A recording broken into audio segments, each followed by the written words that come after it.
Praise the lord. దేవుడు మీ అందరినీ, అంటే ఈ వీడియో చూస్తున్న వారందరినీ యేసు నామములో సమృద్ధిగా దీవించునుగాక. ఈరోజు జూన్ 26వ తేదీ గురువారం, 2025వ సంవత్సరం ఉదయం 10:30 ప్రాంతంలో దేవుని మహాకృపను బట్టి ఉదయం నుండి బాగా వర్షం వచ్చి చల్లగా వాతావరణం ఉంది.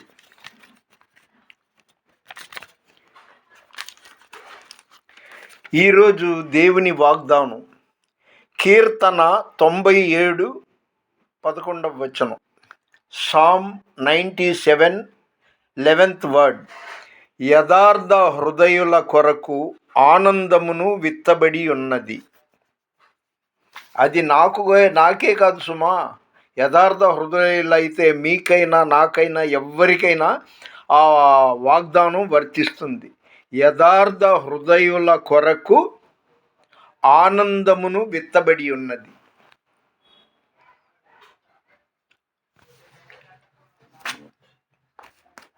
స్తోత్రం. ఒక పల్లవి చరణం చాలా క్లుప్తంగా ముగిస్తాను. నిత్యము స్తుతించిన నీ రుణము తీర్చలేను. ఆయనకి ఏమిచ్చి రుణం తీర్చగలమండి? ఏమి ఈ జన్మంతా కూడా మనం ఆయన దేవాది దేవునికి రుణం తీర్చలేము. నిత్యము స్తుతించిన నీ రుణము తీర్చలేను, సమస్తము నీకిచ్చిన నీ త్యాగము మరువలేను. నిత్యము స్తుతించిన నీ రుణము తీర్చలేను, సమస్తము నీకిచ్చిన నీ త్యాగము మరువలేను. రాజా రాజా రాజా రాజాదిరాజువు నీవు, దేవా దేవా దేవా దేవాది దేవుడవు. జీవమైన దేవుడా, జీవమిచ్చిన నాదుడా, జీవజలములు ఊట యొద్దకు నన్ను నడిపిన కాపరి, జీవమైన దేవుడా, జీవమైన దేవుడా, జీవమిచ్చిన నాదుడా, జీవజలముల ఊట యొద్దకు నన్ను నడిపిన కాపరి, దేవా దేవా దేవా దేవాది దేవుడు నీవు, రాజా రాజా రాజా రాజాదిరాజువు నీవు. నిత్యము స్తుతించిన నీ రుణము తీర్చలేను, సమస్తము నీకిచ్చిన నీ త్యాగము మరువలేను. అవునండి, మనం ఈ జన్మంతా ఏం చేసినా కూడా ఆయన రుణం తీర్చలేము. ఆయనకి ఎంతో రుణపడి ఉన్నాం. వేలాది నదులంతా విస్తారమైన తైలం కానీ ఇచ్చినా కూడా రుణం తీరదు. అయితే ఈ సందర్భంగా ఒక మాట గుర్తు చేస్తున్నాను. అదేంటంటే, మా కీర్తన 11వ అధ్యాయం, అందులో ఓ మాట జ్ఞాపకం చేసుకుందాం. అదేంటంటే, ఆయన నరులను కన్నులారా చూచుచున్న దేవుడు ఆయన.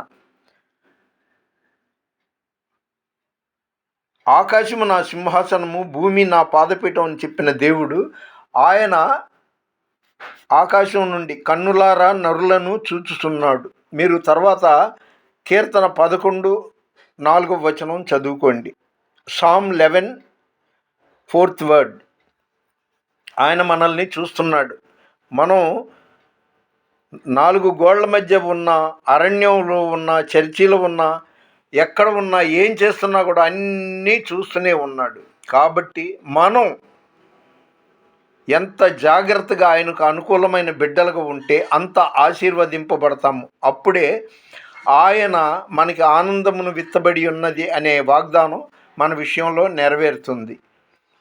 అందుకే ఈ చిన్న వీడియోకి ఏమని పేరు పెట్టానంటే,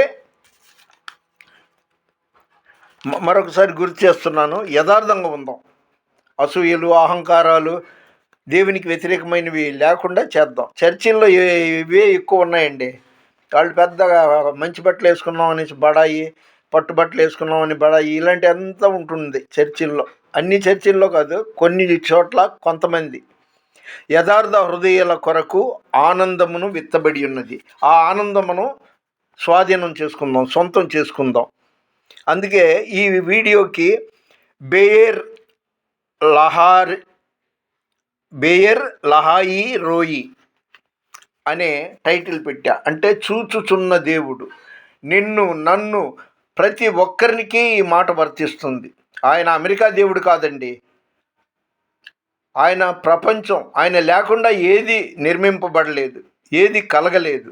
కాబట్టి జీవం గల దేవుడు, నైవేద్యం అడగని దేవుడు, నిన్న నేడు ఒకటే రీతిగా ఉన్న దేవుడు, 2-3 ప్రార్థన చేస్తే వారి మధ్యలో ఉంటానని చెప్పిన దేవుడు ఆయన చూస్తున్నాడు అనేది గుర్తుపెట్టుకోవాలి. నేను ఏం చేసినా కూడా ఎవ్వడికి నేను దొరకను అనుకునే వాళ్ళు చాలా జాగ్రత్తగా ఉండండి. దేవునికి లోబడి ఉండండి, సాతానును ఎదిరించండి.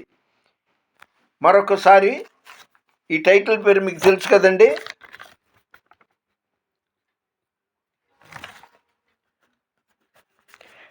బేయర్ లహాయి రోయి. నా మట్టుకైతే నేను ఈరోజు జూన్ 26వ తారీఖు 2025 సంవత్సరం గురువారం ఉదయం 10:30-11 మధ్యలో చిత్రీకరించిన ఈ వీడియో ఇప్పుడు బయట వర్షం ఒక మోస్తరుగా కురుస్తుంది. ఎల్లప్పుడూ ప్రార్థనలో ఉందాం, లేదా ఎల్లప్పుడూ సంతోషంగా ఉందాం. ఉసూరని ఉండకూడదు, ద్వేషంతో ఉండకూడదు. కాబట్టి మీరు, మీ కుటుంబాలు ఎల్లప్పుడూ ఆనందంతో ఉండాలని ఆకాంక్షిస్తున్నాను.